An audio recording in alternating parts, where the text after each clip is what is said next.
লাল সবুজের জার্সিতে এবার উদিত হলো আরও এক তরুণ ব্যাটসম্যান, যিনি হতে যাচ্ছেন আগামীতে দেশের ব্যাটিং ব্যর্থতার ভরাডুবি অবস্থার সর্বোচ্চ কার্যকরী। দর্শক, বলা হচ্ছে বাংলাদেশের অনূর্ধ্ব-19 দলের ক্রিকেটার রিজান হোসেনের কথা।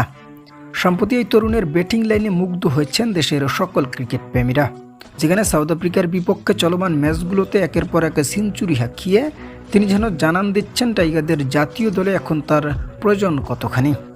যেখানে বাংলাদেশ সম্প্রতি শ্রীলঙ্কা ও পাকিস্তানের বিপক্ষে সিরিজ জিতলেও তবে কোনোভাবেই তাদের স্কোয়াড নিয়ে সন্তুষ্ট নয় কেউ। কারণ এবারের টি-20 সিরিজে বাংলাদেশ মোট 12 ম্যাচের মধ্যে জয় পেয়েছে 5টিতে এবং পক্ষান্তরে হেরেছে 7টিতে। আর এই হারের মূল কারণ হয়ে দাঁড়িয়েছে তাদের ব্যাটিং ব্যর্থতা, যেখানে জাকির আলী অনিক কিংবা পারভেজ হোসেন ইমন বর্তমান সময়ে দুর্দান্ত ব্যাটিং করলেও তারা ধারাবাহিক নয়। তাই বর্তমানে অনূর্ধ্ব-19 দলের এই তরুণ ব্যাটসম্যান আগামীতে হতে যাচ্ছে টাইগারদের ব্যাটিং লাইনের বেস্ট চয়েস। অবশ্য সম্প্রতি পারফরম্যান্সে এই তরুণ তারই প্রমাণ দিয়ে যাচ্ছেন।